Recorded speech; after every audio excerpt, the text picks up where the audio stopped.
everybody. This is your host with the most, your Snap DJ, and I am here tonight with a very special guest. I'm here with Leva Bates. Leva, welcome to the show. Thank you so much for taking some time out of your schedule to join me tonight. Super excited to talk to you because, Marvel Snap player, Twitch streamer, and pro wrestler, two of my favorite things in the world. So welcome to the show. Thank you so much. Hi, thank you for having me. Pretty excited about being on something that's not just purely wrestling, that we can actually talk nerdy to each other. So I'm very, very pumped about that. Yes, absolutely. Oh yeah, absolutely. Geek talk, nerd, any of that stuff. I'm all over that. I'm going to start basically I'll talk to you a little. I want to hound you about wrestling because I'm sure you've been asked all that stuff to death. But I am curious. So when did you first start wrestling? I started training in 2006. Started at a small school called FXE. Actually, I found it through TNA Wrestling. I was doing entertainment at Universal Studios, and they would also have the TNA shows at Universal Studios at the sound stages about every 2 weeks or so. So I would go because I loved wrestling. I would also go to like independent wrestling shows that would happen locally around me, like FIP and this type of thing. So I just really loved going to wrestling shows. So I ended up going to TNA, met a lot of people who worked behind the scenes. Some were wrestlers, some were crew, some were, volunteers. A lot of them were trainees to be wrestlers themselves. So after meeting and becoming friends with a lot of them, they were like, "Hey, why don't you wrestle?" And I'm like, "Well, I don't know. It wasn't part of the curriculum at the university I went to. I went to Murray State University, studied theater and radio TV production, got a double major, as well as a minor in dance. So I did everything. Even one of my electives was kickboxing and taekwondo, but no wrestling. So I was like, I don't know. Also, another good friend of mine, I met at a wrestling show, FIP, who wrestled under Marlon Beasley. He was just like, "Well, why don't you train?" So I kind of took my first bump with him, but then I ended up finding the school FXC. So I went with a couple friends of mine from TNA to the school on a whim.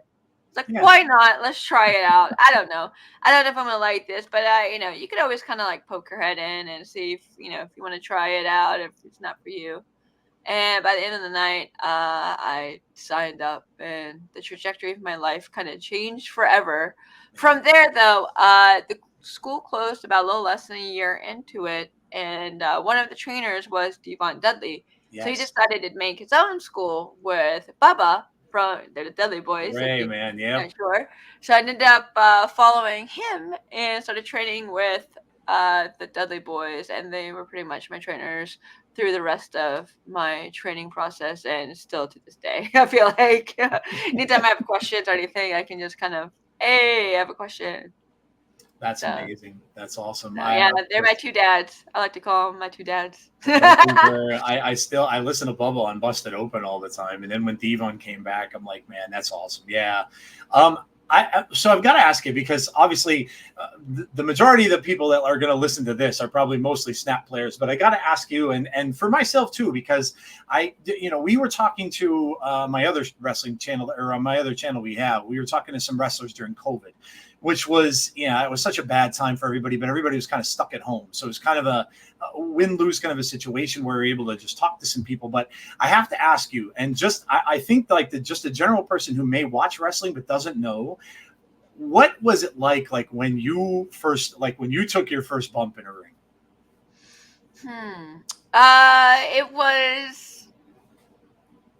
I was nervous, but it was also surprisingly not as bad as I thought it was going to be. To be honest, and maybe because I had done stunt work prior to that, so that's true. Maybe because I was kind of used to pratfalls, but it's a lot more stiff than pratfalls. But also, I knew how to fall. So a lot of people, when they fall, they hold their breath, and that's what really starts to hurt. So when you do stunts, you learn to kind of breathe at the right times, or like kind of fall correctly or roll, at the right time. So with wrestling, it's really not that different. You have to breathe out as you hit the mat, or it's going to really hurt. even more so. Yeah. And some rings are a lot stiffer than others, so even when you just take a regular bump, sometimes some rings will hurt more than others. But it's all about kind of body control as Mm. you're doing it, as well as making especially for wrestling, making yourself as wide as possible, so more of yourself hit at the same time. So it's not just one point that's getting all of the impact. So Yeah. that kind of helps out a lot too. But yeah, it. I was real nervous, like this is gonna suck, and I mean it wasn't overly pleasant, but it was way better than I expected. And I'm like, oh, that's it. I Well, was yeah. like, "Oh, yeah, no, you're a wrestler." So, because I initially thought I was just gonna be a manager. I was like, "I wanna be a manager." Oh, okay. By the end of the very first, like, "Here, come watch. You wanna try a bump?" type thing. By the end of the night, they're like, "You're not a manager, you're a wrestler." So I'm like, "Oh, okay." All right. I kind of miss managers in wrestling, man. I really do. I've watched it since, oh my gosh, since I was a kid. I remember my father taking me to see. I actually met Andre the Giant when I was about 8, years and years ago. But I've been watching it for a long time, and I miss that in wrestling. I know they start to bring, like, I'm used to see obviously some of the really good ones. Paul Heyman's still around, and people like that. But I kind of miss that. So when you started, what was like, now how did you come to figure out, like, exactly your gimmick, your character, like what how did you figure out what you wanted to do? My first school, they really wanted me to be more like a sexy type character, and Okay. I don't feel like I've just never been like the sexy type. I mean, I'm Yeah. wearing a Care Bear sweater for God's sake, if I you love will. it. So, I mean, I'm not. That's just not really who I am. I mean, I played it up because that's what they wanted to do. But then they would say, your character should be you turned up to 11. And I'm like, well, this Yeah. isn't me. I'm a nerd. I'm a geek, you know. So pretty much when I pretty much started just adding more cosplay stuff and like references. So my very Yes. first match wasn't a cosplay match because that's kind of what I got really known for a long time before Blue Pants was my cosplay stuff in wrestling. But before my very first match, I came out with a Vincent Valentine plushie and I just kind of had like red and black to match him. And that was Nice. my very first match was me in red and black with my little plushie coming out, kind of being like the geek girl, a girl who's into like video games and Yeah. like nerdy stuff. And then once I realized there isn't really any rules to say you can't be this type of character or you can or can't, because I'm so used to the world of theater and acting where you have a director or you have that person that's like, okay, here's your lines, here's your character, there you go, you know, you're this. And so you're like, okay, so I have to create something within the realms of this, you know, possibility because this is my framework. Whereas in wrestling there is no framework, you create like in pure improv. You can, and I wasn't sure, I didn't realize that was what was happening, so I was playing it very safe for the first couple matches and started dipping my toe a little bit. Like the second match, I think I had a Venom t-shirt that was all like cut up with like Nice. Spider-Man on a noose because I was supposed to be a heel. Nice. So, but that was my first little like dipping the toe in, and then started pushing the envelope a little bit more because I really wanted to do cosplay, but I wasn't sure I was allowed because again, Yeah. what are the rules? There are no rules, but I didn't know at the time. You know, I wish someone had. So until a little bit later, and then when especially with Bubba and DeVon with their character creation, Bubba always called me a freaking cartoon. You a cartoon. Did he really? So I'd always kind of like, all right, yes, I am a cartoon. So I kind of definitely made that a thing. I always had goggles for a long time, and like even if I had cosplay, I had goggles with cosplay, like Yeah. because it was like kind of that cyber geek thing going on. So from there, I started diving more deeply into cosplay, costume stuff, because people would be like, "Well, what is she gonna do next? What is she gonna do next?" Yeah. And it kind of became a thing. And I would play on what was popular at the time, or base it on who my opponent was, or what the storyline was, if there was a storyline. So it kind of became like this crazy snowball effect of going from like a timid girl who didn't know if she could be really a geek or not to the queen of cosplay, And then Blue Pants just kind of happened by accident. I was at NXT. It was supposed to be a one-time thing. I didn't really even have a name. It was just like probably going to be, girl coming down, Leva Bates, But when they're like, hey, get in the ring, Triple H wants you to get in the ring with Carmella. And I'm like, oh. So I went to go change real quick. I realized I didn't pack any workout pants. Whatever, my haste of trying to pack or nervousness, I forgot all sorts of shorts and pants except for wrestling pants. So I had the blue pants there. I was like, well, I'll just wear an MC Chris t-shirt with my blue pants. It's fine. At least I can roll around. Yeah. So I had gear pants on a t-shirt, and the boys were going over the promo, and they realized, oh, it's her. She's going to be the one we're calling down. Hey, girl in the blue pants, come on down. And then Sarah Mato, who is known as Sarah Del Rey in the Indies, she was one of the agents there. And she goes, well, I guess you're wearing the blue pants tonight. And I'm like, good thing I have the rest of the outfit. So that's kind of how Blue Pants was born. And when I came down, when they did that, when they actually said that, girl in the blue pants, come on down. Instead of getting mad about it, I was excited because I loved my blue pants. Yeah. I'm like, yeah, I am wearing blue pants. So I started dancing and having fun because I feel like, just like me, she was happy to be there. Because, once inside opportunity, because I feel like the obvious choice is like, hey, how dare you call me that? I have a name. But for me, I'm like, you know what? I do have pants. They're awesome. So, and the crowd started chanting blue pants. And the rest is history with that. A one-time thing lasted a year and a half. Over a year and a half, actually. Man, so it was really, really wild. No one ever predicted it or expected that. So that gimmick came from that. Just kind of weird lightning in the bottle. Ends on Cass calling me girl in the blue pants, me dancing like an idiot with my blue pants, and the crowd just thinking it's great and chanting blue pants. It just... You couldn't force that to happen if you tried. You know what I mean? It's just like a weird lightning in a bottle moment. So that's where that gimmick came from. So that's amazing. That's awesome. That's got to be a great feeling, right? Like when I can't even imagine, being someone in that position like you were, and then something, just out of nowhere really works out real well for you, and the crowd's going crazy. That's got to be an amazing feeling. It was. It really, really was. Just to get in the back and have Triple H go, he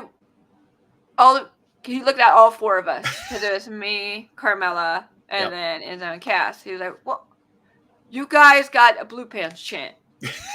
And they just started laughing and walked away. Blue pants. I just started laughing. That's amazing. And the next thing you know, I got called back next week. Hey, you want to come back with your blue pants? I'm like, sure. And that would happen every week. Hey, you want to come back with your blue pants? Sure. Of course. Oh my gosh, that's fantastic. The origin story of blue pants. I love it. Really. And then the librarian with AEW was actually Tony's idea. And the thing is, they had Peter first, but they wanted to make it a bit on BTE where people would go and audition. They're trying to strum up interest, make it fun, get the audience involved. So they were asking people to audition for the librarian. Cody privately reached out to me, and this is I'd already reached out asking if they needed women for AEW. Brady was like, no, at this time, we don't really need any more women, because I think they had Allie, her, and then Kaylee Ray. I think those were the ones, and maybe Britt Baker. So at the time, that's really all they needed at the moment. So she was like, nah, we got all the girls we need right now, but, maybe in the future. So it's like, okay, they don't need me. But a couple months later, Cody was like, hey, can you do me a favor? Would you make a promo or a video auditioning for this librarian gig? I'll pay you or whatever. And I'm like, well, I would have done it for free, but if you want to pay me, why not? I didn't have to do it for free, but yes, because he wanted some people with a recognizable name to be a part of it, to really drum up interest. So if it's just anybody, just a fans doing it, I think it would have been still popular, but man, you have so-and-so wrestlers doing it. This wrestler seen on WWE was doing it. Blue Pants did it. Blue Pants, yep. Yeah, so and I think I cracked him up one time because we were both at Wrestle Circus and we were talking about the gear I'd made, and I made like Matt Hardy gear from the Delete era, and I'm like, I had to make it from scratch because you made that from scratch. I'm like, yeah, because I looked it up to buy because Matt was like, oh yeah, please get it, blah blah blah. Here's the website I got the jacket from. That jacket is way more than what I would make in a wrestling show. I'm like, I don't have that Hardy money. And whatever reason, I don't have that Hardy money. Just made him giggle. So I don't know if that just like stayed in his mind or, but like, hey, I mean, we met each other a couple of times too when I did, NXT and, SummerSlam and all the appearances. But it was one of those like, hey, I think it'd be a lot of fun if you do it. And then I did it. About a month later, because it was getting a lot of traction, and which was great. I'm like, woohoo! Not only did I get paid for this, not telling you, obviously, but I got paid for this, but I'm also getting a lot of like internet like fun from this, like a lot more numbers and stuff, and people are paying attention. I'm like, oh, cool, this is awesome. Apparently, they had a conversation about the video. Like, I guess Cody decided to bring it up. Hey, what about this video of Leva? This is really great. It's getting a lot of stuff.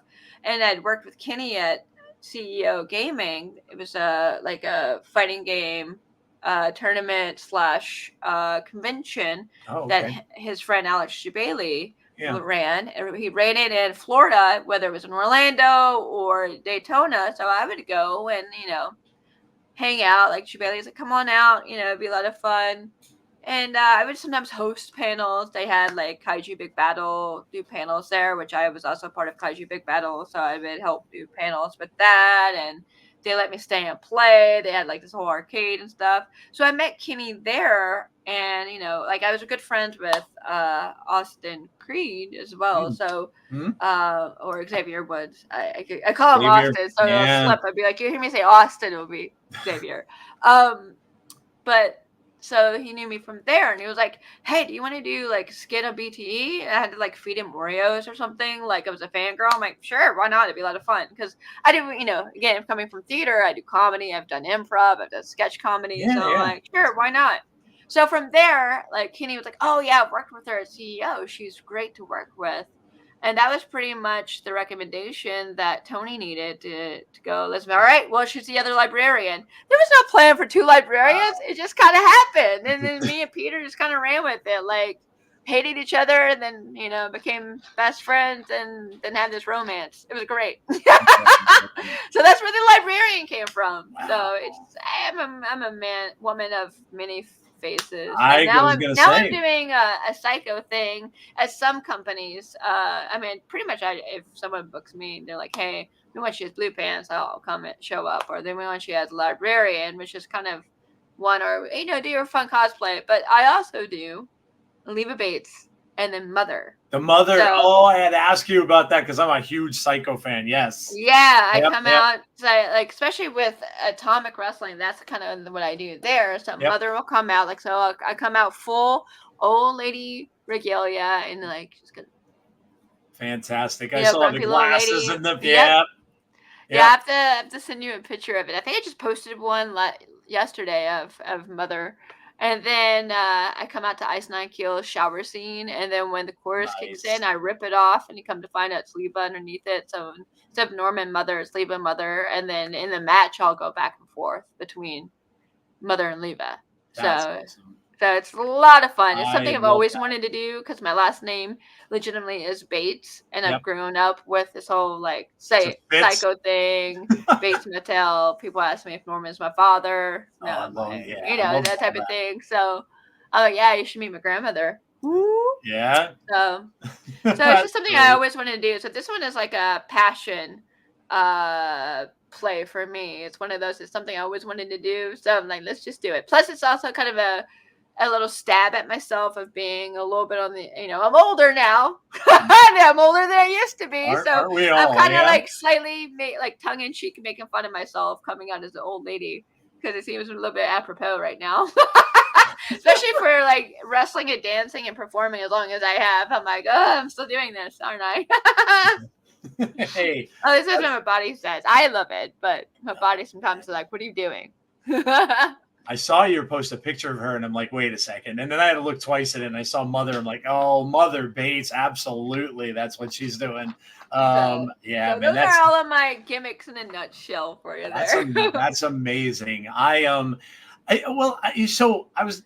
have to go back a little bit with you here. So like when you now again you came from your work and everything like that. Did you do that stunt work? You've been acting and stuff like that. So what are some of the things that like now obviously the horror thing with Mother is amazing. I've always loved like characters that were inspired by stuff like that. Like I was before he passed away, God rest his soul, Bray. I was a big Bray Wyatt fan. I loved what he did. And now, of course, the Wyatt Six are picking it back up again. I love that stuff in wrestling. Always did. I was a big Undertaker fan when he was there, even like back when Papa Shango was around and those guys. I love that. I love when people can, because I think like when you see wrestling and pop culture kind of go hand in hand. Like when you see something in pop culture that's popular, like horror, things like that, or whatever else it might be, that brings stuff out. So was there anything that you saw wrestling wise that like inspired you to make up the characters? Or were they all just from you pretty much? I mean, doing the cosplay thing, I got on especially with Wrestle Circus, because the very first cosplay I did with them was Matt Hardy. Yeah. That became, hey, can you cosplay other wrestlers here? So that was the gimmick at Wrestle Circus, was I would come on as a different wrestler. So I've done all the ones that you've seen growing up and a lot of the ones that were currently popular at the time. So I did Matt Hardy, Sabu, Kenny Omega, Nakamura, like Swerve, just Sami Callihan, and then got demolished by Sami Callihan. It was great. Stone Cold, which that bald cap was the hardest thing to deal with ever. Right. But it was a lot of fun because I just gave everyone stunner. So it was a lot of fun because for me it was kind of finding who I was super fans of, especially like Stone Cold or Nakamura, someone I watch, maybe haven't met yet. Just kind of get to be a little bit of a fangirl. Even when I did Kenny Omega at the time, I hadn't met him yet. Or had I met him yet? Time blends in. I don't think I had at the time. So it was one of those. It's kind of like, oh, look what I get to do, pay homage to some of my favorite people. I did Jake Snake, who was one of my absolute favorites, and then I got to work with him in AEW, and I adopted him as my grandfather. You're my adopted grandfather now, because I love you so much, because he's just so great. So it's one of those, it's like that kind of, I got to, for me, imitation is honestly the best form of flattery, because if I'm going to take the time to cosplay you, I really enjoy your work, whether you're a wrestler, a character in some sort of movie, comic book, cartoon, anime. Yep. So if I like you, I'm probably going to cosplay you. So that's kind of a lot of where that came from. Plus, it's one of those, I got to do their moves. I've got to cosplay Undertaker, and I got to walk on the rope and do the thing, and give everyone stunner to flip everyone off as Stone Cold, which I take that, and Mother does that now a lot. That's that's awesome. Which it's kind of like apropos, because my actual mom probably would do that too. There you go. Yeah. But so it's one of those. There's that. But I grew up watching the 80s and 90s wrestling, so everything was over the top, big characters. Yeah.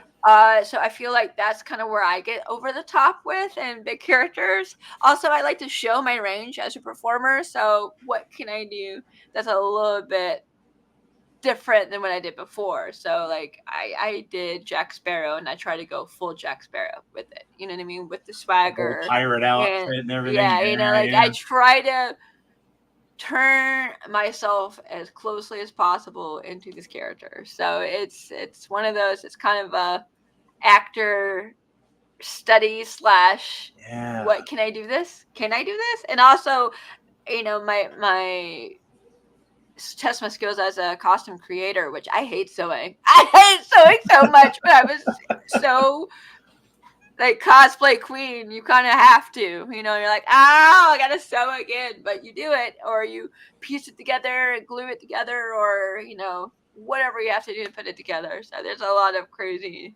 behind the scenes, but you know, I actually like it or care about it if I'm taking the time to do it. So yeah, I feel like that's probably where it came from. It's just the characters, like especially if you look at like Undertaker, Macho Man, Jake the Snake, you know, even Hulk Hogan, like Undertaker. I already said Undertaker tonight. Kane, you know what I mean? Like even like Shawn Michaels and Marty Jannetty as the Rockers, the Pretty Boys, and then like when he turned on him and then became like this asshole Pretty Boys. I was like, this characters are so over the top. So I feel like that's just kind of pushed me to be that type of style, but within, you know, what we do now. So that's great because you were able to technically be, I mean, it's fascinating because you were able to just pretty much be yourself. You were a fan of all this. And plus, you know, you enjoy all that kind of stuff. So you were able to just go out there and do the things that you just really enjoyed to do anyway, with all the cosplay stuff. That's fascinating. That's awesome. That's like living out a dream in more ways than one. It really is. I mean, the amount of, we're about to talk about Marvel Snap, the amount of Marvel characters I've done, the list is insanely long. Have you gone to like conventions and stuff like that, like doing cosplay stuff? Yeah. Okay. I've been booked to do like host of cosplay, like contest judging. Wow. Okay. Contest. It's funny. I got to host. It was actually, I want to say it was Orlando Geek Fest. They asked me to be a judge and the host. So I did it as Matt Murdock, blind lawyer. Oh man, nice. Because it's funny, a blind judge. Nice. I do stuff like that. Small things you may not get till later on. You're like, oh, I get it. She was blind. So it's one of those type of things, yeah. But even with like GalaxyCon and there used to be SuperCon, they have FSCW Wrestling, which I've been with them since the beginning and the dawn of time. Is like my gimmick as a whole federation. So it's all cosplay. It's cosplay wrestling, but it's with like, so let's say you have me. I'm not coming out as Leva Bates. I'm coming out as whatever character you put me in. So currently, I am Lucy from Fallout, but for a long time, because I had bright blue hair, I was Jinx from League of Legends. So they wouldn't announce me Leva Bates coming to the ring. It'd be Jinx coming from me, and you had to play as the character. So we had, you know, Captain America, you had Skeletor, you had all of these like over the top, like pop culture reference characters wrestling each other. So like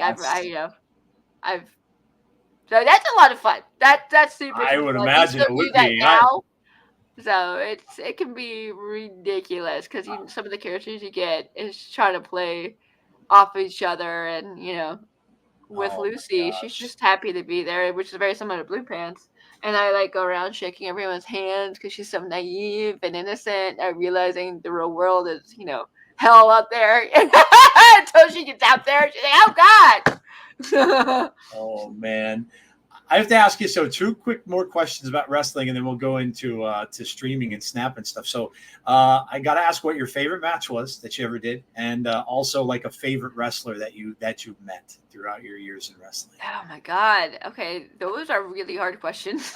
I'm sure it'd be probably. I don't know if you know this about me. I don't really have a lot of favorites because I feel like, especially for me, I'll be like, this is my favorite. But then I'm like, well, no, this is also my favorite. Oh, wait, but he's my favorite too. You got a bunch. You know? So I'm one of those that it's hard to pick favorites because people are like, what's your favorite cosplay? I'm like, you're asking me to pick my favorite child. Do a lot. Yeah. You know what I mean? Like, it was fun in the moment. Children. Yeah. How about a most like memorable match? Maybe something that you remember. All right, there's a couple. I'm gonna give you two. You two. Yeah. One of them that was just probably the most absolute fun match. I was cosplayed as Pee Wee Herman for Shimmer, and I was wrestling Marty Bell, who was, you know, a fantastic, almost old school type heel, where she, you know, was just a heel. She didn't like try to do a bunch of cool spots. She was just gonna beachy anyways, necessary. So I was doing the super babyface thing with Pee Wee Herman, which did get over as a super babyface thing. We did the secret word of the day before the match, and it was 3. So anytime you heard the word 3, you had to scream as loud as you can. Of course, wrestling someone like Marty Bell, she's going to choke you on the rope. She's going to put her foot in the corner. So the ref's going to go, hey, let her go. 1, 2, 3. I would scream, and then the audience would scream, and like she would get mad at the audience, and so it just made the most ridiculous match. I did the tequila dance as a dive. I was going to ask if you did the dance. It was ridiculous. But the thing is, after I had won that match, so again, when I won, 1, 2, 3, the whole audience did that. After that match, because they film, the whole DVD worth of, they do like in a weekend, they do 4 DVDs. So usually it's 2 DVDs in one day, and then the next day is 2 DVDs. So for the rest of that DVD, and maybe I think for the rest of the day, they continued with the secret word of the day. So like the next match, the next time you heard 1, 2, 3, the audience kept it going. And Dave Prazak came up to me. He was like, Leva. Because at first he was mad. He was like, Leva, they're still doing the secret word of the day. And I'm like, oops. And then a little bit later, he just was like, you can't fight it, just go with it. And it just got so absurd. He was laughing about it. But at first he was like, Leva, they're still doing it. And I'm like, that's so that was just so much fun because the audience was so into it. We're getting into it, yeah. I bet it was just so much fun to do. I think, did I have the tricycle for that one? I had a tricycle for a lot of my giving. No, it was just 100% just ridiculous, and that was a lot of fun. Another memorable moment, obviously, I would say have to be Blue Pants coming out for TakeOver, because it wasn't announced. It wasn't like who's going to be there's people like, oh, Hope is Blue Pants, but no one knew. I told no one I was going. Yep. Except for like the very like close inner circle, like, hey Mom, I'm going to be out of town or whatever, like that type of thing. Hey work, I can't come into work for this particular reason. But like that's it. So I had to sneak. I flew with them, but I was like in disguise. It's funny because William Regal came up to me as I was getting ready for an NXT before, like maybe a few weeks before TakeOver, and he was like, I hear you do costumes. Could you, when you go to Brooklyn, wear a costume? And I'm like, well, yeah, but I have to be careful with it because I have to go through TSA. So I had like my hair pulled up into a hat so you can see it, and I had big glasses to kind of hide my face, and I kind of changed my posture, kind of made myself like very like meek and nerdy. Yep. Like kind of did this. And then even one person goes, are you Blue Pants? I'm like, I don't know what you're talking about. Nice. And then like ran off because I tried to stay away from them, like the other wrestlers. I didn't look like I was with them, but I couldn't stay too far away from them because they were my ride, So... And then I had to hide in my room for a whole night and not go out so no one would see me. Yeah, that's awesome. So it was wild. No one knew I was there. And then I'm backstage, and right before I go out, Stephanie McMahon comes up to me. She's like, hey, Blue Pants, I just want to say thank you for doing this. I really appreciate it. We all really appreciate you doing this. As she's talking to me, the stadium starts chanting, Blue Pants, Blue Pants, Blue Pants. And she goes, go have fun. And then my music hits, and it was like, oh my God, this is not a real moment. This is not real. This is like something you dream about, right? And you come out, and it was just a sea of people chanting Blue Pants and losing their mind because I was actually there, and they weren't even sure I was. So it was a surreal moment. Everything went really well in that match without a hitch. You know what I mean? Like there's a moment that me and Alexa Bliss called where like something happened to her and she like fell, or maybe I hit her or something, and I pointed and laughed at her, and there's a good picture of that. Just moments that were like kind of like just in sync and perfect. You know what I mean? All of that, and it's just such a wild time. Such a wild time, and you didn't expect it. Again, it was a one-time appearance that lasted so long and just kept going. It was a weird science experiment, and we just had fun with it. You know, that same weekend, I had the highest selling shirt too. Oh, that's awesome. How wild is that? The other day, someone came up to me at Universal, and he was wearing his blue pants shirt. He's like, "Look what I have." I'm like, "You still have that? That's amazing." So. Oh my gosh, that's awesome! What a memory that is. Oh man, that's tremendous. I love it. Oh, I didn't answer your second question. Oh my god. That's okay. There's so many awesome people. I grew up thinking, like, especially Lionheart Jericho from WCW with his list, and like the Dean Malenko cutout. That was one of my all-time favorites. Really young, for whatever reason, Jake the Snake was one of my all-time favorites. Then I ended up working with these guys. How crazy is that? I worked with them. They were my coworkers. I adopted Jake as my adopted grandfather. You know what I mean? Like, I adopt you now because I love you. Like, we would get on the bus and I would just sit next to him because it's just, we just go. Now, does he talk like to you like he used to do promos? Because his promos were off the charts, man. Like, oh yeah, they still are. Like, even when he was able to do like promos and like when he first got to AEW, they were phenomenal. So he's so good. He had such like and he would just, just when he's standing there and just put his head down and just talking like that quiet talk that he has, and it was like, I would not want to mess with that dude. Just from hearing him talk, it's like, oh man, he was fantastic. I loved when he wrestled in WrestleMania 3, because I think that was the one he had Alice Cooper with him. And I was a big Alice Cooper fan when I was a kid. Oh, so wow. Yeah. Yeah. So that was awesome. That's cool. Yeah. But there's so many, like, like, you're like, oh, I watched this person. Now I've worked with them. Like, how wild is that? Amazing. So. Yeah, that's outstanding, man. Wow, well, I got to ask you quick about your gold that you got to behind your head there. Yeah. So I know you just had a match for that. It was for that, right? Mm-hmm. It was actually Sunday. So today, technically, we're recording. It's a Wednesday, correct? Am I right? Okay. Yep. Okay. I don't know dates or whatever. I just kind of wake up. Where am I supposed to be today? All right, cool. But yeah, so a couple of days ago, I wrestled for Atomic Legacy Wrestling. It's in Melbourne, Florida. I've been their women's champion for a long time.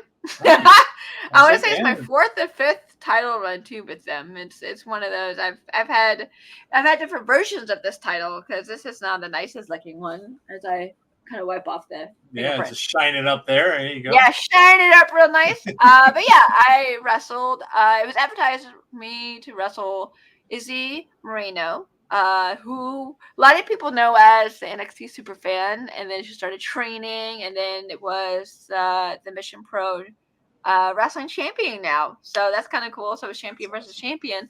But then, the promoter one of the promoters, because there's a couple owners of the company, got involved and added one of his enforcers into the match, Casey Lennox. So it ended up being a triple threat. But I ended up winning and keeping my title. Brought home the gold. Nice. Safe. I always stream and keep like the title next to me. That's so I'm gonna have other ones. If you look behind me next to Levi Ackerman, I usually put more titles here and there too. So when I have multiple titles in multiple companies, you'll see gold all around me. That's amazing, man. Yeah, display it. Why not? You earned it. Sure. Let's I mean, honestly, I feel like a lot of streaming, like people who watch streams, are like, wait, is that a real gold wrestling belt? Yes, it is. So, yeah. They're like, wait, you're really a wrestler? Like, you get that a lot. Sometimes the people who stumble upon me, are you really a wrestler? Yep. Like, oh, okay. That's awesome. That's awesome. Well, yeah, let's talk about that. So how did you, what got you started in game streaming and stuff like that? Actually, you know what? I just told him this at GalaxyCon last month and a half ago. It was Sam Whitwer, who I'm a big nerd fan of, fangirl of him. So years and years and years ago, 9 years ago, 10, 8. A long time ago. A while, yeah. Way before COVID. But like I was sewing a costume. Yeah. And you know how like you don't want to do something and you're like, I'm gonna look on social media to distract myself even though I should be sewing. So I did that. I saw that he had a tweet saying, I'm going live, streaming live, come hang out with me. And I'm like, what's this? So I clicked on it and I'm like, well, I can't afford anything, but let me see what this is. And it was free. I was like, oh. And he was playing a Star Wars game, just answering fan questions. And I'm like, this is the coolest idea ever. Mm-hmm. Like, I was just like, the thing is, I almost listened to it like a podcast. So I just kind of had him talking. He's like, oh, so what's my favorite blah, blah, blah? Well, my favorite blah, blah, blah is blah, blah, blah. So he was just kind of talking and telling stories about, filming things or maybe like what he liked, and, just talking to us, the fans. Yeah. So I'm sitting there sewing and listening to him like, this is really, really cool. Because that's the first time I've ever seen Twitch. Yeah. So it was still early days of Twitch. Mm-hmm. So I was like, if I'm enjoying this and I'm a fan of his, I wonder if anyone who's a fan of me would enjoy this. Yep. So I ended up trying it. I mean, I got a little PS, camera. I can't remember for 2 or 3 at the time. Yeah. I had to be for 2 because I don't know if I own 3. I think I went straight from 2 to 4. But it was like one of those, like, had a little camera, started doing those type of streams, and just started building it up. One of my good friends found my stream, and he helped me build it up. And his name is Seth, or Go Brutus. He's one of my first moderators, but he was a big influence on, like, all right, well, now let's get you, like, OBS. Now from OBS, let's set up like cool little things that pop up when someone follows you. And so if it wasn't for him, I probably wouldn't have any of that type of stuff. So because I'm clueless when it comes to like technology sometimes. I hear you. I have a superpower where if I touch technology, it breaks. So it's just I am the same way. I am the same exact way. Yep. Yeah. So once Seth kind of came around and started building me up, it ended up getting like, oh wow, this is a real Twitch stream, Not that the people who use PS cameras aren't; those are absolutely real. But like, I wanted something a little bit more like, okay, what's a little bit fancier looking, flashier? And then I broke my ankle. Oh. And I couldn't wrestle for several months. So I was like, well, I'm stuck home. I couldn't even dance at Universal. So what am I going to do? So I started streaming a lot more. And I felt like that's where it really started like taking off steam because it was like I was on a lot more. Yeah. I was playing a little bit more intense games maybe because it was like I had the time. What else am I going to do? Like my legs propped up and I can't go anywhere. So because of that, I started streaming a lot more, started getting a little bit of following. Got back into wrestling. Wrestle Circus had a partnership with Twitch. Twitch wanted more wrestling on their platform. Live streams, yeah. So they started working hand to hand, and I ended up getting, I think I was already affiliate. So from there, I was able to bump up to partner really quickly through that because I ended up meeting, and talking with them like, oh, you already have a Twitch stream because they were trying to get some of the wrestlers to get their own Twitch stream. Yeah. Our faces on there, like, oh, here's this wrestler you might have seen on TV, But I already have one. They're like, oh, you already have one, and you're already an affiliate. Okay, so and then we kind of snowballed from there. So they're like, I was kind of for a while the person like point person they would come to like, oh, can you get more wrestlers on there? I'm like, sure, I'll try. Yeah. But then COVID hit, and then there's nothing but wrestlers on Twitch. But yeah, for a while it was like I was trying to recruit. So it was kind of cool. But yeah, that's kind of how it happened. It was one of those. I watched Sam Whitworth's stream. I thought it was the coolest thing because I was like, I love video games. Yep. I love hearing his stories. You could just ask him a story or ask him a question and he might answer it. You know what I mean? Like, it's wild. So I was like, this is really, really cool concept. So I was like, I got to get in on this. So that's literally like that that right after that stream, I started my own. So shout out That's to Say What Word. There you go. There you go. Yeah, it is it's cool. So cool to tell him that too. He's like, really? Right? And I'm like, yeah. He's like, oh my god, this fangirl. No, he was real sweet. He was real sweet. So that's awesome. So like, yay, he's really nice. I'm so happy. He's probably being really nice. Like, who is this girl? Why is she being such a fangirl? Oh man, yeah, that's great. So, what? So obviously you're probably a longtime video gamer. You have a favorite like video game or video game series that you played over the years? Me, I'm a Final Fantasy guy. I love RPGs. Yeah, I would say probably my favorite series is probably Final Fantasy. Yeah. Because I literally have a whole shelf that's Final Fantasy stuff. Yeah. It's mainly 7, 10, and 10-2, but also I mean, I have so many. Like I have the weird Zero one. That's the class. Oh yeah.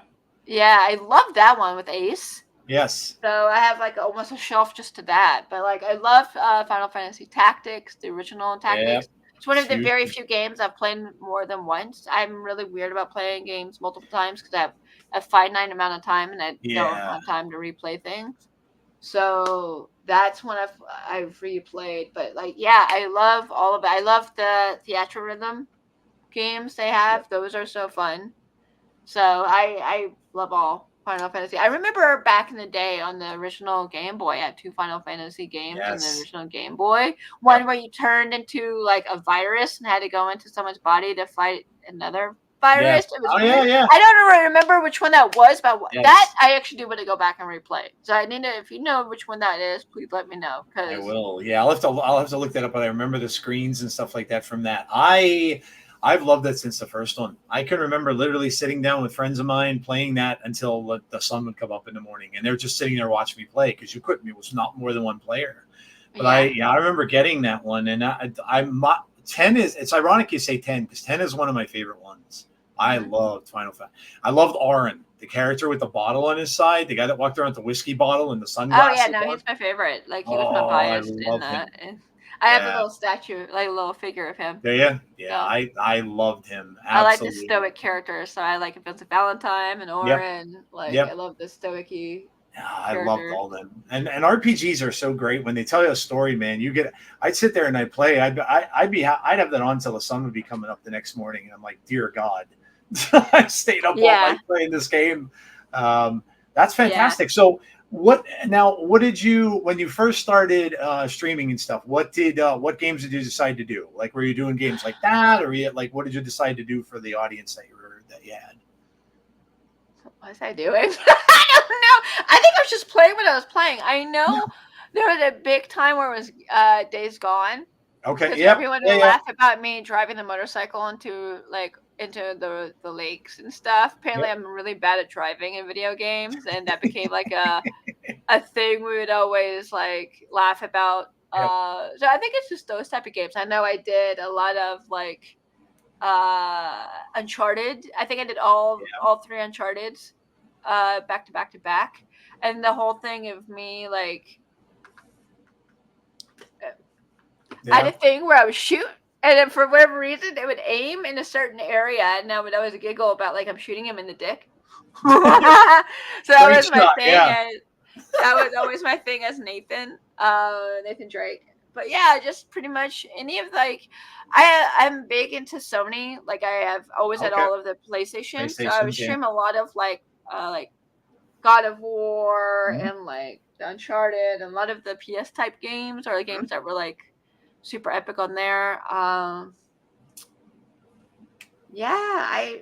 did obviously the Final Fantasy remake. I'm currently streaming the other one, but I kind of not fell off. But one of those is like there's so many other games I'm playing at the same time, including Snap, that I haven't gotten back to it. So I need to. It's really good. It's just I don't have a lot of time to play games. I feel like pretty much the only time I play games nowadays is if I'm actually streaming. So I'm like, I'm in the same boat. Like when I started playing Snap 2, that got left on. And I remember playing through it and I'm like, this game is enormous. There was so much in that. I got to the part where you got to the first town and you're going around playing the card game with everybody.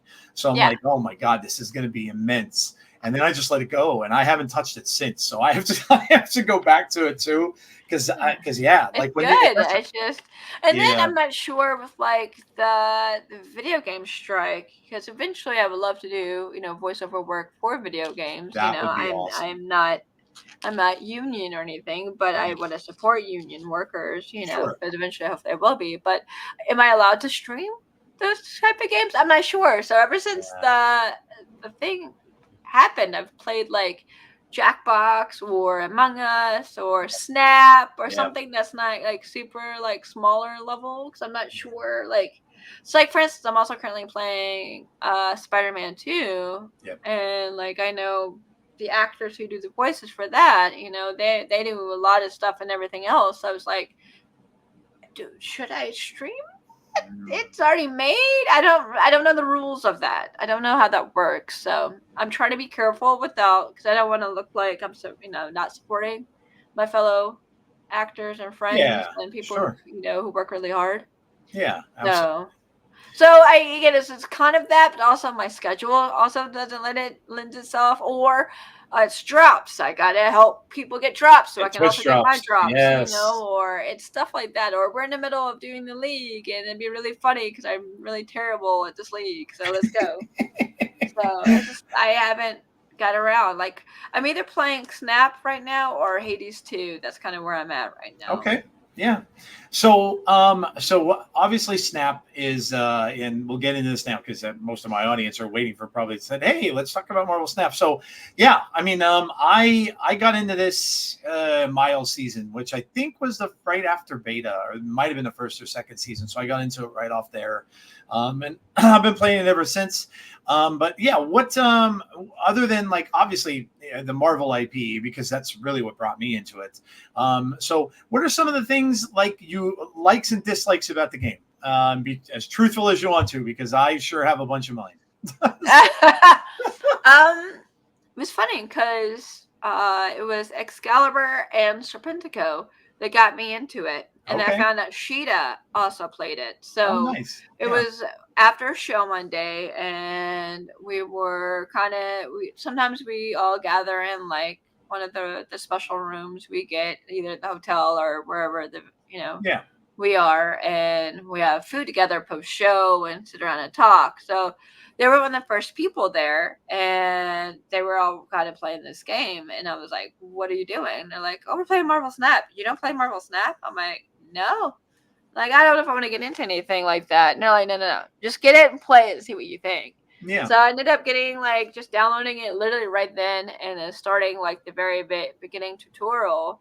And ever since then I've been hooked. So it's just I grew up playing games. So my family's a big gamer. I don't know if you can see behind me this shelf and then this shelf The right far back there. ones. Yeah. Yeah, they're all games. Board Oh, games, yeah. card games. Over here's a lot of D&D stuff, magic stuff. But yeah, D&D. I grew up gaming. So when my family gets together, we're having like family reunion. We'll play cards, we'll play board games. So I've been just big into gaming my entire life on top of video gaming.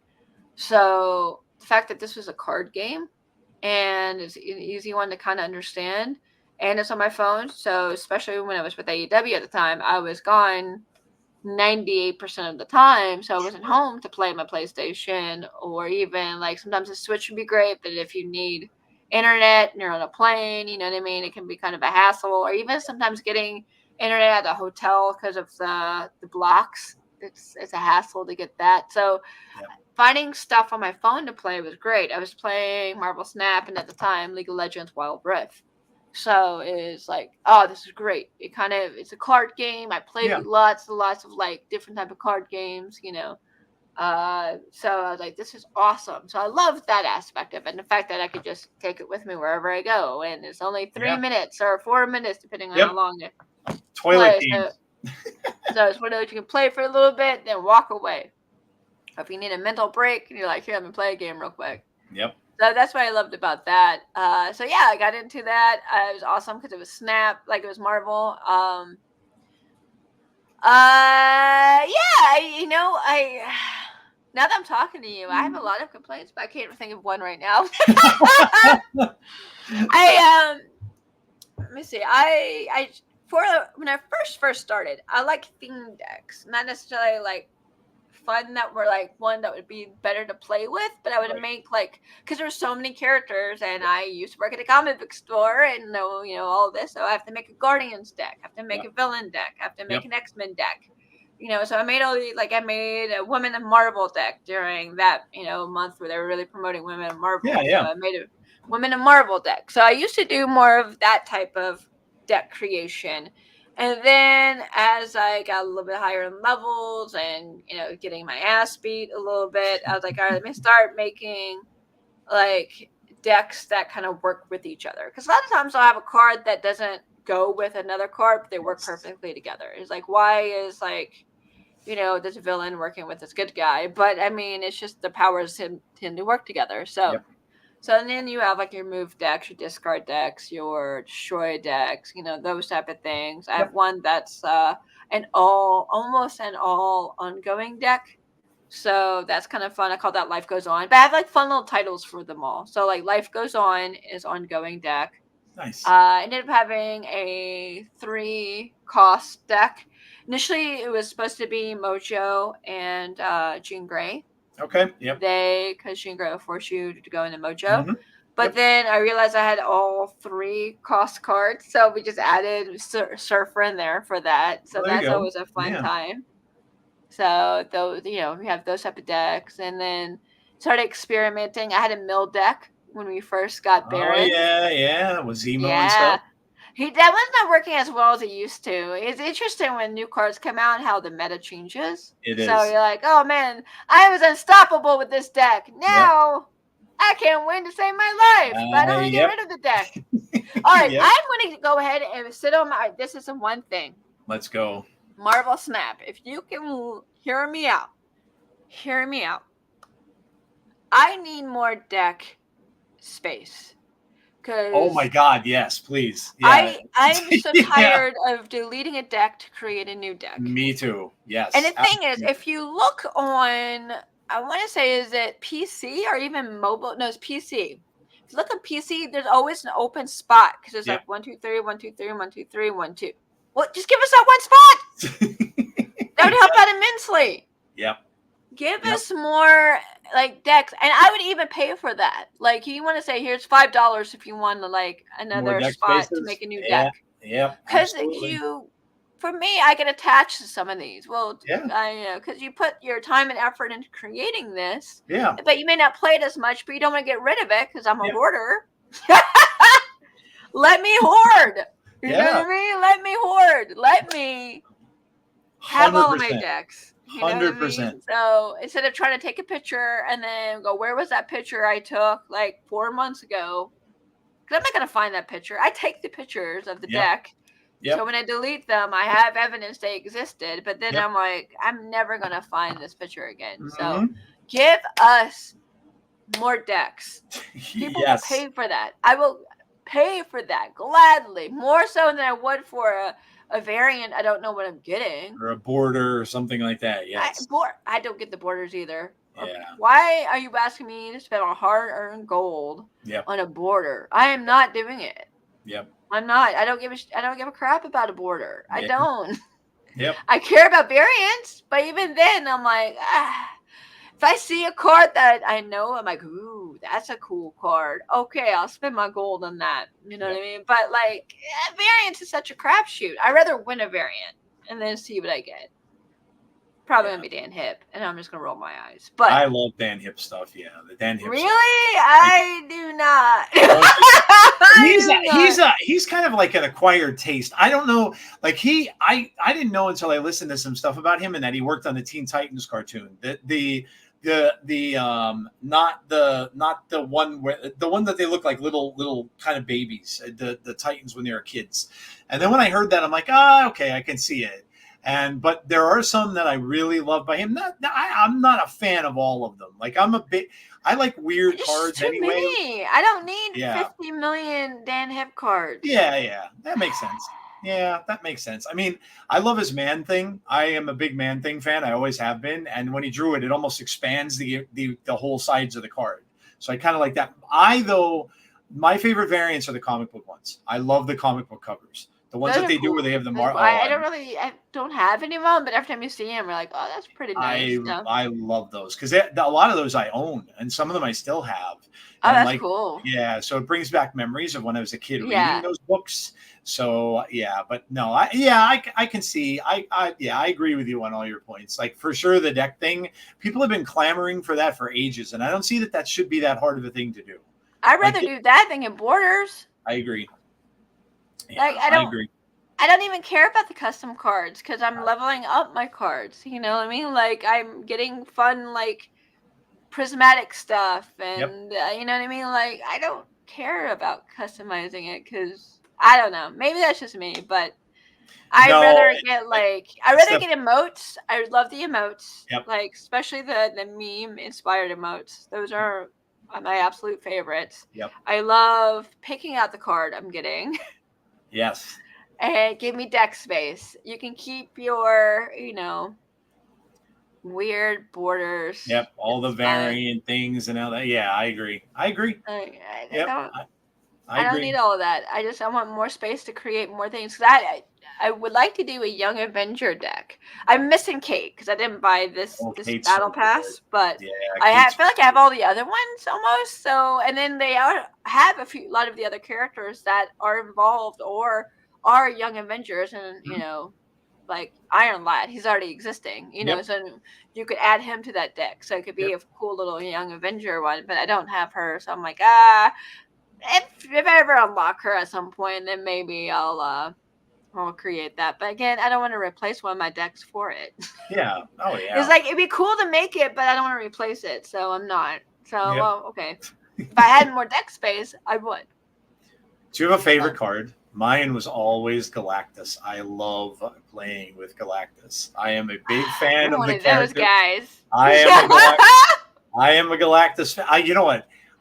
It's funny because I got him from a cache early on when they first came out with the big bads, and they announced that he was one and Thanos was one. I wanted Thanos, but I got him. And when I pulled the card out of the cache, I was shocked because they were like 2% to get those at that time. Mm-hmm. And when I saw it, and then I read the description, I'm like, why the hell would I want to do this? Why would I want to blow up all the other stupid lanes in the game? Why would I want to do that to begin with? So I never used it until someone played it against me. And they used the old trick with Spider-Man where they'd lock down your lane after they did that and you couldn't play. And I'm like, oh, I would have been hitting infinite for months and months and months had I known that this works this way. I just like, and then all of a sudden I just started playing with it. But yeah, and I know he sucks now. You can't really play him much anymore. He's very, very hard to get off, but I like him. Someone got me. Was it today or yesterday? Did they really? They got me because it was I think it was because now of the alliances is all about move, destroy, and discard. So I was doing one of those. I think it was move. So I'd moved everything over, and then he had played his Galactus on the far side. So all of my moves that moved over just got destroyed. And I went, well, you know what? That was a good play. I wasn't mad, but I couldn't get mad. It's like, well, yep, I deserve that. Yeah. So, do you have a favorite card or a favorite deck type that you like to play? I really got big into my reverse move deck with Kingpin. So I love doing Kingpin decks. Mm-hmm. I love doing that. So where you have your Craven and Kingpin, and you just start the thing is, you might be playing against a deck that's just trying to do their own thing, and then you keep moving their cards around. So especially if it's a destroy deck, and you move you accidentally move one of their cards they don't want destroyed, or they just move it away from what they're trying to destroy. So you're like, They get really frustrated. So that's fun. That's a lot of fun. I created a Marvel Boy Must Die deck. That's literally what I called it. Because of this season's meta, everyone's using Marvel Boy and using a lot of one card. The zoo decks. Yeah, the zoo decks. Gambit and Killmonger have other. Killmonger. Yeah, it Yeah, wipes those out. and then Elektra. So it was Yeah. a lot of, and then of course, because of that, they have a lot of Blue Marvel because our Yep. Patriot. So I have Rogue and Enchantress. So Okay. Yeah. it's a very basically it is made to fight that deck 100%. But sometimes when you go against like one of those type of decks and you have like a bounty that's kill 8 cards one time, Yep. if they play like a Squirrel Girl. And then you have a couple of your ones because I also have Echo that stops like a lot of ongoing. Ongoings, yeah. And then like you play an Electra, you kill one of theirs, whatever. But then you wait to the last turn and you play Killmonger and you kill all of them. You can get your destroy 8 like that. Yep. Oh, yeah. It's so sick. You get like I can feel the anger coming out of the phone or the PC when I bust out Killmonger last turn against one of those decks. Yeah. So I'm like, Killmonger. Oh, today it was beautiful. It was absolutely beautiful. It was a Gambit. And it was one of those, I'm like, I might lose this. I probably will lose this. Yep. But it'll be a lot of fun. So this person was doing like the discard deck, but with the high cards. Yes. So you discard like all like 6s, like in like a hella deck. Yeah. Yeah. So I have one of those. I call it Jubilee break stuff. Because I also have Jubilee in there. But I was playing against one of those. So they were doing a thing, destroying all of the cards. But we had Bar Sinister. So I pulled out 4 Gambits. Oh man, you wrecked the board. All of their cards on the last turn. So I waited for it because they went first too. So I played Ghost. So I always go last. Yep. So I let them flip all their cards, and then I played Gambit, and I was able to win the other 2. It was beautiful. Wipe out the board. Whoa, I'm about to make a name for myself here. That's awesome. So I was at work, and a friend of mine was actually asking me about, what are you playing? Oh, Marvel Snap. And we were discussing like Channing Tatum and Gambit and a friend of ours. He's Channing Tatum, and it was upset because Gambit's his all-time favorite. So when he actually showed up, he was not happy. But like we were laughing about that. I'm like just kind of playing Snap in the background. I'm like, ooh, you wanna see Gambit to be cool? And then I'm like, here, watch this, because he was asking me, well, how does this work? And I'm like, here, boom. And he watched like Gambit shooting the cards and blowing everything up. The thing is, I had Mirage, and then I did Absorbing Man to Mirage, so I kept getting more extra cards, so I had extra like stuff to throw. Yep. Woo! I was a jerk. It's like getting getting the much fun. It's like getting the Wong combo with him when you get Wong and him and then Odin, and then that's nuts. You can wipe out a whole board of the other players. So awesome. They get real mad about that. I bet they did. He had a Hulkling. I destroyed his Hulkling. I destroyed his Iron Man. He had another 20 thing that was popped up. I can't remember. Maybe it was Hela. Yep. Oh no, I got rid of 2 of his Hulks. So that's one way to wipe out a Hela deck. Yeah, Hela decks are in the butt too, man. They're hard to defend against. I'm pretty good with my Hela deck too. I like my Hela deck a lot. So they're pretty hard to defend against with all the power that they get down there. Oh, man. Yeah, it's the thing is though, it's a game of patience because you may go several turns and not play a thing. You're just waiting to play your Hela. You know, you just discard, discard again, and you just wait. Yeah, that's a good point. That's a good point. And I know a lot of times with that. Now, did you get Arishem when Arishem came out? Oh, I love him. He's my chaos. You like Arishem? Yeah. Yeah, I call it. I want to say it's chaos. It's my chaos deck. I might say chaos shit, but I'm a big play of like. That's why I played the Gambit, because I was like, "Ooh, this is gonna be chaos. Let's do it." Because he can't control what he kills, so he might have just killed nobody. You know, like he low cards. Right? He got a couple of the bigger ones, so it made me win. But I was like, let's see what he kills. I don't know. Let's find out. So each one of those, I love chaos. So especially with him, you get the bonus like extra energy, which is nice. I really, really like that. You can always tell when you're going up against one of those decks, because if they play a 2-cost card first, you're like, oh, I know what you have. Mm-hmm. I've gotten to the habit now, and I never used to do this, but now that Arishem's out, I've gotten the habit of clicking on the other player and to see how many cards are in their deck. I never checked before. And now I Oh go wow, up. yeah, I didn't even think Yeah, about that. I never ever did that, and now I automatically do I it now. just To see look how and many see if they have- how many energy they use and what like turn one. Oh, okay, you use 2 energy. Yep, I know what you yep, did. yep, yeah. I go and So automatically check now to see if they have like 24 cards in their deck and stuff like that. But yeah, I like the card. I mess around a lot with that. So, is there one card in Snap? And I mean, I know my answer. Is there one card in Snap you just hate and you wish they get rid of? For me, it's Loki. Loki is just busted. No matter how they fix him, he's just the card's just broken. And I know they just completely redid the whole thing. To me, it's even more broken than it was. And people are playing RSM with it because you're getting a bonus where you're playing the other player's deck for 2 less almost every single turn. So it's just, to me, I honestly think that card just needs to be redone somehow. I can see that. Yeah, I had a full Loki deck. Did you? Like Yeah. when he first came out, like I Yep. had the Loki, I had like Dino, Yep. Devil Loki Dinosaur, Dino, you yeah, know, like collector. the collector, because Yep. that's when it actually counted for the collector. Now it doesn't. And you're like, Yep. oh, well, that maybe it does now. I don't know. But like when they changed that, I was like, oh, it was like when they initially changed Luke Cage. And it was like instead of being for all, it's just for one lane. You're like, well, that sucks. And then no one played him anymore. Then Yep. you're like, oh, oops. So then they fixed them and put him back how he was before. So I don't know why they keep trying to fix Loki and not just put him back the way he was before. I don't know. Yeah. I don't know. That's a good one. That's a really good one. Huh.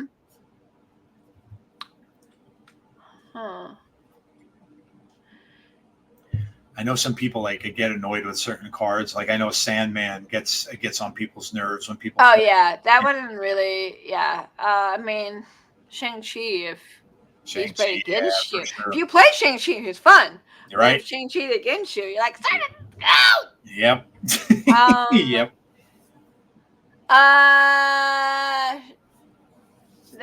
Was it Shadow King? King Shadow? Yeah, Shadow King that wipes out. He used to be better, but now it's like he affects you too. Yep. So that's kind of like, oh. Yep. It was more fun when you just affected you. Because I've seen people try to use him against me, and it's like they screw themselves over. And it's like, they take their own. Well, thank you for letting me win. You know how you worked.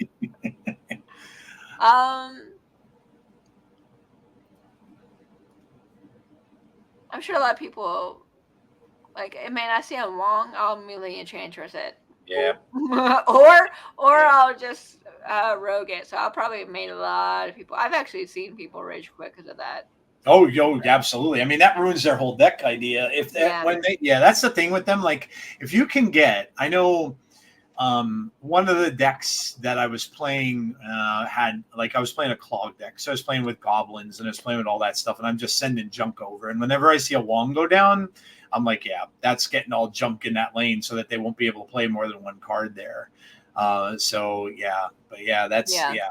Oh, goblins. Yep, that's the one I get so mad. You know what I do? If I play a goblin deck and then I win, usually that's the case because I make sure I beat a goblin deck. Yep. I always send instead of the Miss Marvel thumbs up, which we all know actually means F you. Like, oh yeah, I have a new one I send now. It's my beast, the Leo DiCaprio beast. Oh yeah, I love that one. Yes, yes. If you made me mad for whatever reason, whether if you destroyed a lot of my cards or if you like this guy can only play one card in a lane. He sent me a goblin and I still beat him. He was a good sport about it. He gave me the fist bump, but I still gave him thumbs. You gave me the fist bump. Absolutely not. No, you get me sipping my tea. Yep. Laughing at you. That's a great one, man. I love how all those emails are good. Yeah. You make me mad. That's what you're getting. I started using the Colossus one now. When you go like this, yep. Yeah, I get that one too. Yep, I use that one. I got the Galactus one, but the Galactus one's stupid. He just says okay. And I'm like, that's dumb for him to have a thought bubble that says okay in front of his face. I'm like, that's dumb. Wait, what is that one for? I don't have that one. That's for an album that was really, really, really, really hard and very expensive to complete. It was all art germ stuff. And the only reason I got it was because I liked the character, but I had to get... I think I needed like probably 6 or 7 art germ cards. Really? And then you're like, I don't use it. Yeah. Oh, no. Yes. I Yes. just got the Ultron confused one. Where you're Oh, like, huh? with all the little things, the symbols Yeah. around them. Those are cool ones. Yep. So I got that one, and then on my stream, I ended up showing the BTS one where like Ratmong is talking, and you see like Yes. the little things floating, and you see the other one, which is Yep. Jungkook. Like, I'm like, this is what it's based on. Yep. So I mean, they also did that with Winona Ryder too, but I'm like, for me, it's based on Jungkook. So, so I have my Jungkook Ultron. It's so funny how different people use those for different things. Like when I had to get Miss Minutes when Miss Minutes first came out, and I had to get now. The one where she's bored. Yes, and that's what I use that for now. Like if somebody plays a deck that I see absolutely everywhere, right? Like there'll be times when I'm playing and I see nothing but destroy decks, and I'm like, well, that's because of the alliance. Yes. I used to not play it as much, but if you want to complete your alliance and get your bounty. Yep. Yeah, no, that's true. I do it mostly like if I'm doing Conquest and I'm in Proving Grounds and someone is in there playing a freaking destroy deck or something. I'm like, come on, man! Like, and then I give them I give them the Miss Minutes. It's like, look, that's boring. It's like if I don't have her, but if I would play Miss Minutes for the people. I don't know why they do this. That wait the entire time to play something. Yeah. Oh yeah. When they're roping you, yeah, I can't stand that. I'm a busy person, so if I'm playing, I'll probably only have 3 minutes. So if you waste and use your whole time, yep, and you're still playing, I thought, well, maybe they AFK. I'll give you one round, but if you're doing that every round, maybe so I'll leave. I need Miss Minutes to be like this. Yep, I hate that. Yeah, I hate that. I'll have to send you on. I'll send over to your Twitter. I made a list. I didn't get them all, but I made a list of emotes and where they actually came from. So all the actual emotes that came from that. So the Leo DiCaprio picture for the Beast one and all that stuff. I found like where a lot of them came from, and I shared it on Twitter. And I'm like, it's like an emote list. So it was kind of cool. I had to go and do some research and stuff for some of them, but yeah. I like them. I think they're neat. I think it's just a different thing to have in the game. I think I like them too. That's why I'll spend my gold on instead of like a lot of that. Like I'm not spending my gold on borders. Give me more emotes.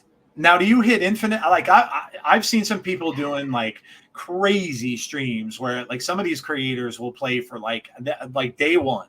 They'll start at 70 because they were at infinite before, and they'll play like 10, 13 straight hours until they hit infinite. I'm like, oh dear God, like I can't. And I'm like, so are you like, for me, I mean, I openly admit it. I tell my audience, I'm a casual player. Like I can't play as much as I'd like to. So I've only ever hit infinite once, and it was just a couple of months ago. Never hit it. Yeah, never. I've been close. I think I've been up in the 80s, but that's about it. Like, it's just one of those. I would really have to grind, and like you said, I don't have that time. I mean, you and I were talking about before. Like, how do you have the time to perform a Universal, wrestle, do Twitch streams, act, do films, like do conventions. So travel. And when you're on the plane, you don't, unless you pay for the Wi-Fi, which I'm not gonna pay just to get infinite. You know what I mean? But like, you don't have the time. Usually on the plane, I'm sleeping because it's like, well, I have a few like 200 hours. I can catch up on sleep. I don't blame you. So yeah, I get to a point where I get stuck, and I don't know why. Like right now, I'm stuck in the 70s this season. And I don't know if I just need to switch up, like join the meta instead of fight the meta. Yeah. But I'm like, no, I refuse to play Marvel Boy. Suck it. You know what I mean? Yep. No, well, yeah, you can't. Well, that's what I was always like that too. Like, for as bad as Galactus was, not this past season, but the season before, I took a deck with Galactus in it, which was just a ramp deck. It was just it was a deck I played like right when Marvel Snap first started. Nebula, Electro, Wave, Galactus. That's all it was. And I took that all the way up to the 90s. And for whatever reason, it just started winning for me, and I have no idea why. I like to play decks that are fun for me. I don't want to. I feel the same way. I don't want to get stuck having to be forced to play Clog or be forced to play Darkhawk I don't like that. It's not fun for me. So I get it. I totally understand where you're coming from. Yeah. Especially right now, I feel like for me, because I'm all about the bounties. I like having like a little bit of an individual mission. Yeah. So when I do lose a match, I'm less ragey because I've completed a mission. All right, I'm supposed to move cards. well, I didn't win a match, but I completed my move. Cool. So, I'm a little less mad about that. Yeah. But because of the bounties, I'm only playing certain decks, whereas I haven't touched like my chaos deck in a while, Yeah. or I haven't touched, like I have a beast deck where it's all like one cards without Yeah. Marble Boy, but it's like where you have like Bishop and what's her face, Lucia, and you just kind of Yep. one, until you Bounce them need all to use back and put them. Mysterio. Yeah. Yeah, Yeah. like I think that's a really fun deck to play, but Mhm. without Marvel Boy now, I don't know if it's gonna do very well. So it's like, plus I was like, oh well, I got to destroy 8 cards in one game. Let me go do that real quick, Yeah. Yeah. So I kind of wish, if I don't know what they could do, but I wish they would have more variety in the bounties. I feel like the bounties are Yeah. very limit you. You either have to play these 3 types of deck, Yeah. or even more limited, you have to have a deck that happens to have these 2 cards. Yeah. The thing is, though, we have no extra deck space, so I'm not going to create a new deck just to have these 2 cards in. I already Yep. have. Yeah, I agree. So They did say they added some, and I did see one, and actually, ironically, it was a Win with Galactus one, which I never seen come up. And all of a sudden, I saw that pop up in there. They said they added oh, some to the nice. last patch. Yeah. I don't think I have Galactus yet, but Yeah. Yeah, they said they were going to add some, but yeah, I agree. I think they need to. I like how they're changing it up in alliances. Like yeah. they put the borders as a prize now. They're putting different things as prizes and stuff for your Yeah. alliance and everything like that. So yeah, I think that's something that's going to Yeah. be. I'm excited. Like when they do, they're supposed to do like alliance wars, almost kind of like guild wars that they used to do in other games. Oh, okay. So I thought that's what alliances were supposed to be. Because Yeah, I was like, okay, did we beat any other alliances? And it's like, I yeah, don't really know where we rank. Because yep, after when it flips over, it doesn't give you the final ranking. yeah, I'm yeah, like, what? How do we do? Like, and then the yep, only reason I know where I'm at is because someone in my Discord will post, "Hey, right before I switched over, this is where everyone was standing." You yep, can't even go back to see where you were. And I'm like, yep. oh. I mean, at least with the league, which I like the alliances better than the league. I still feel Yeah. like the league is slightly broken. Well, the Because leagues where people are you can still cheat. fighting. When it People first are came still out, finding ways around it. But yeah, I yeah, went from dead last to 9th, so I was happy to be in the top 10. Considering when I first yeah, started, I was just losing every round. I was like, well, yep, I'm in negatives. Thank God you can't go into negatives, because I would be like negative like 400.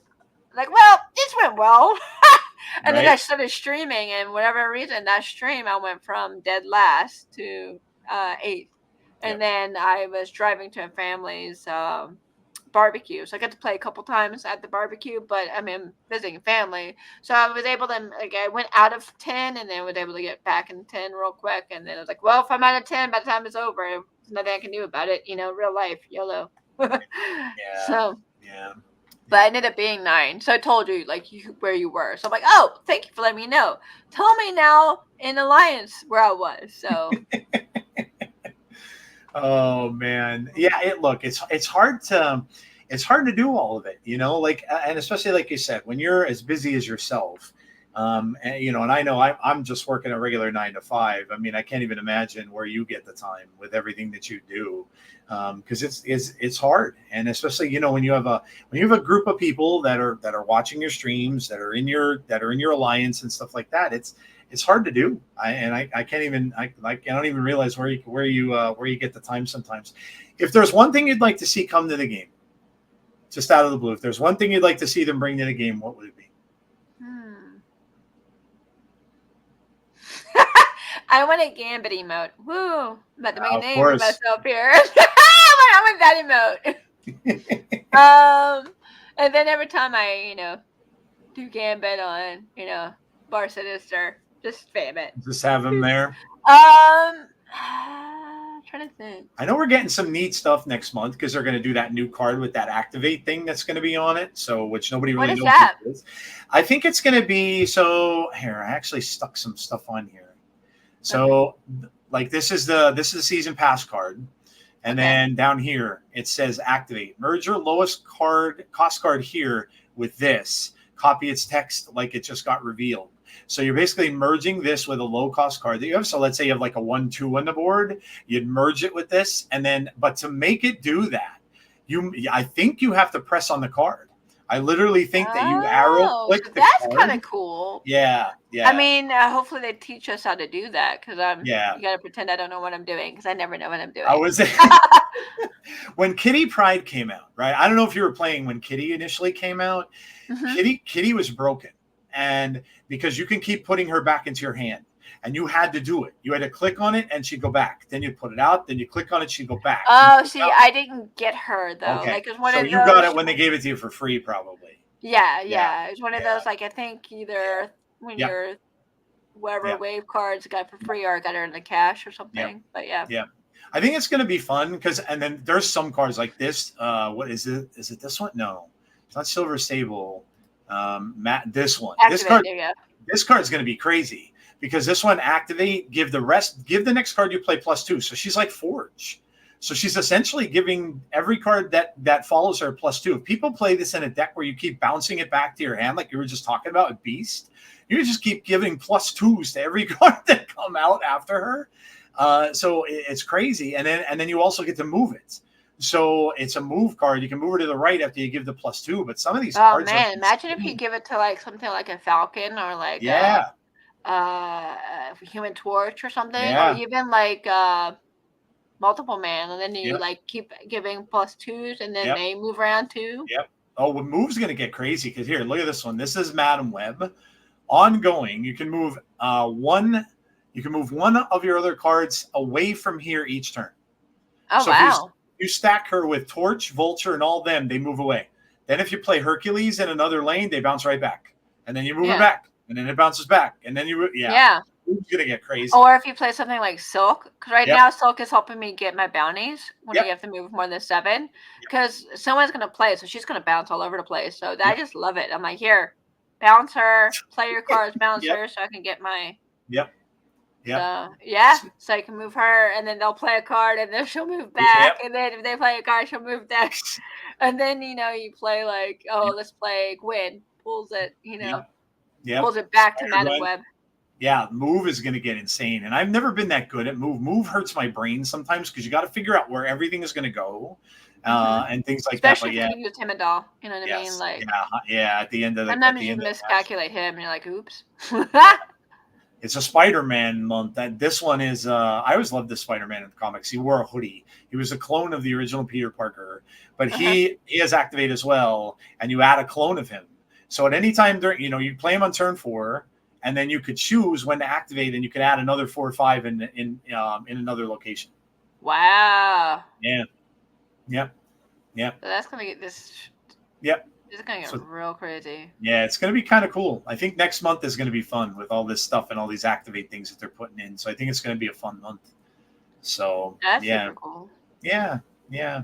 But yeah, that's awesome. That's it's fantastic. So when do you do your streams? Uh, it's pretty much when I have the time. Yeah, I don't that's really have set that's totally days, understandable just after because everything. every week is different for me. Mhm. I am streaming tomorrow. I don't know if it's going to be a snap stream or if it's going to be. I might go to Hades because I've been doing a lot of snap streams recently. Yeah, So I might switch it up a little bit. But then again, I might just was one of those because it's already on there. I can pick it up. I don't have to remember how to play it real quick. Sometimes yeah, when you play a game, especially like Spider-Man, I'll have to like, how do I replay? Okay, this is how I do this move. You know what I mean? Like it's one of those type of things. yeah, Whereas Snap, okay, boom, I know what I'm doing. You know what I mean? So yep, it's either going to be because I've been playing a lot of Hades too because I just love this game. I love the rogue type games anyway. With yep. like Hades 1, I was obsessed with over 200 hours in Hades 1. So now Hades 2 is out, and I'm like, oh my god! And there's even more stuff to do in it. I'm like, oh no, I'm never gonna not play this game. So it's one of those two I'm probably gonna stream, but because of Halloween season is upon us with Horror Nights and stuff. I don't know if Yep. I'll be able, and then my bookings also pick up. So it's probably definitely going to be like uh some Tuesday nights, Wednesdays, Thursdays, midweek stuff, and then depending if I'm booked or not. Like this weekend I'm actually off. So I'll definitely probably do a Saturday night stream as well. So if I don't do Snap tomorrow. I'll probably do it Saturday, Nice. or I might do a sub player long, which I Okay. do owe my subs some stuff. So, yeah, because Great, next man. week after that, I'm filming a movie on top of like working a lot of hours. So I'm Holy just like, cow. and then I'm also taking Oh, improv classes on jeez. Mondays. So, but that ends in the middle of next month. So when that ends, and then I'll have a little bit more time. I'll go back to Monday streams, but I usually do about 3 times a week, Okay. usually. Yeah. And usually it's some Sundays, but depending on like this last Sunday, I was wrestling, so I couldn't. You know what I mean? It depends. It literally depends on my bookings. And Yeah. then some weekends I'm filming stuff, some weekends I'm wrestling, or I'm traveling and I got super delayed and didn't make it home in time. So I have a Discord for all of my subscribers and for just casual fans, so you don't have to subscribe to. So I have multiple channels that are subscriber only and then also free for everyone. But I have a channel that's just for when am I streaming. So hey guys, ran into some, I'm delayed, blah blah blah, or hey, I'm thinking of streaming tomorrow night or tonight at 8 o'clock. I know it's like noon now, so just FYI type thing. So, and for me, I'm able to let at least my subscribers and people who really kind of are in my community to know, and then I'll just post online. Hey, because for me, I just can't. I Oh, try to yeah. set Yeah. schedule, but again, especially with like, oh, I have a callback, I can't do the day now. I can't do that, or I just got a weird booking and I have to film something on my normal day of Tuesday, or I just signed up for a class and it's on my normal day. You know what I mean? So it's really hard for me to set a set schedule because my life is chaos. So I can, so my yeah. stream schedule is also chaos, and I do apologize for anyone who wants to try to watch me. It is kind of hard, but again, if you are a part of my Discord, you will see I'm a little bit more on top of it. Like, hey guys, I'm gonna do one tonight. Let you know, FYI. Or Yeah. hey, I'm still stuck in Wisconsin. I'm so sorry, guys. You just my life is chaos. Oh my gosh. If I learned anything about you, yeah. I don't know where you get the time how do you get the time to even sleep sometimes? My gosh. That's Baby crazy. naps. I literally took a nap. I was gonna I woke up say, an hour before oh my this gosh. interview because they're like, Yeah. all right, well, I performed all day. Literally 9 to 5. It was a 9 to 5 job, but I just performed, in costume and danced around like an idiot. It was fun. But then I was like, all right, I'm a little bit tired, so let me lay down for an hour, get up, and now I'm good to go. Oh my gosh. Man, that's So crazy. God bless. I don't know where you find the energy. That's fantastic. Oh man. Well, look, I kept you longer than I meant to, and I that's fine. apologize. I talk a lot, so it's okay. No, hey, I listen. I love the conversation. Thank you so much. I appreciate it. I loved hearing the wrestling stuff because of as much of a fan of that as I am, and obviously like all the other things that you talked about and the video games and everything else. Man, unbelievable. Like I said, I don't know how you do it. I really don't. That's now. Well, you know what? Now I'm thinking to myself, geez, don't complain when you don't have time to play because it's Oh, like, I'm a glutton for punishment, so man, don't worry about man, it. Like it's one of holy those. It's cow. like, well, I should be working on something, so and then I'll get them work on something. But yeah. Oh man, that's Mhm. awesome. Listen, it sounds like you are with everything that you do. It sounds like you have fun with it, and that's the bottom line, right? Like Yeah, just have fun. I've And constructed my life where all of my jobs are I get paid to play. So it's oh man, I love it. Oh, that's awesome. Well, listen, I for sure I'm gonna pop into one of your streams at some point. When I'll look on your Discord and see when you're doing it, and I'll pop over there at some point and come check it out because I like having streams on while I'm doing stuff, playing Snap and whatnot. So I want to see you take out a whole board with a bunch of Gambits. it was so much fun. You must have liked the Wolverine movie. That Oh my whole gosh, it was so much fun. oh man, I there's moments where I kind of like squealed and did like the I'm inflatable sure. wavy Yeah. arm guy thing. Yep. Yeah. Laughed out loud a lot. So I've only saw it once, and a lot of people saw it multiple times and said it was actually funnier the second time. But I just haven't had time. So maybe. I loved it. Yeah, I thought it was great. It was hilarious. Yeah, it was so much fun. Yeah, it really was awesome. Well, listen, I'm gonna let you go so you can go and get some rest because I'm sure you need it. But yeah, thank you so much. I appreciate you coming on.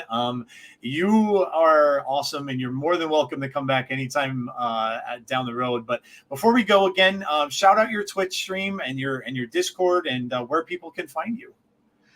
Okay, pretty much I make it easy. I make it easy for all of you guys. It's Wrestling Leva on everything. So twitch.tv/Wrestling Leva, Instagram.com/Wrestling Leva, Twitter, I guess it's x.com now, whatever. Twitter is Wrestling Leva.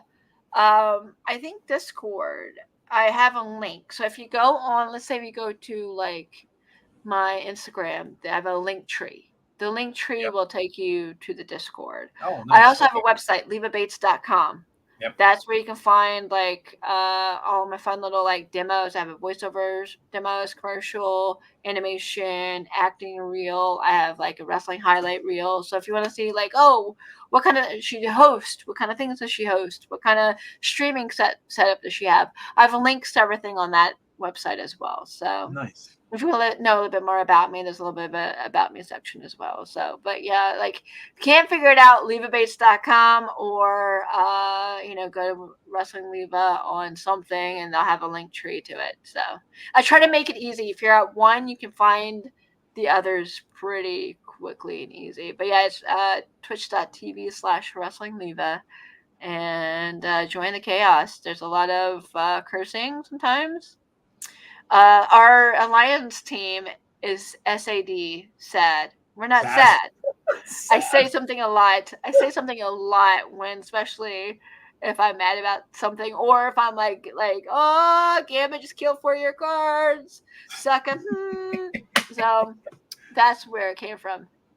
Trust me, guys, okay. It's a fun watch. I watched some of your streams, and it's hilarious. It's hilarious. You may want to be careful if you play it out loud at work. Yeah, yeah. There are some things that there, NSFW, yes, for sure. But it's sometimes I'm trying to be better about not saying it, but I also have a thing that people like.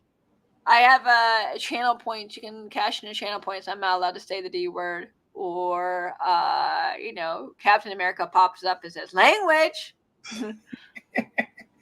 So. Oh man, it's fun. Like I said, I've watched a few of them, and so some of the videos and stuff that you've done, and it's looks like a really fun stream. And I'm sure I got when Gunny told me about your streams and stuff, and he said he really has a blast. So yeah, so go check her out. It's Leva Bates everywhere, and of course on Twitter, and check her out on Twitch. And watch for her win more gold in wrestling, man, with all that gold behind you. So amazing. Awesome. Thank you so much. I really appreciate you coming on. It was a great conversation. I appreciate you taking a little bit of time of your day to talk to me, because I know how much less time you have to do stuff. I really, really appreciate you coming out. So thank you so much. Yeah, guys, so that's going to do it. That's going to do for this episode. Please make sure if you're watching on YouTube, like, subscribe, that whole big thing, so it fights the YouTube nasty algorithm thingy. And also, if you're listening on audio, make sure that you drop me a comment, rate the podcast, and all that good stuff as well. And again, yes, check out Leva Bates for all your streaming. And if you want to have a good time, go check out her channel. So that's going to do it for me, guys. Please stay safe. Be kind to one another always. And hopefully I will see you all on the next episode of Snap Decisions. Have a good one, all.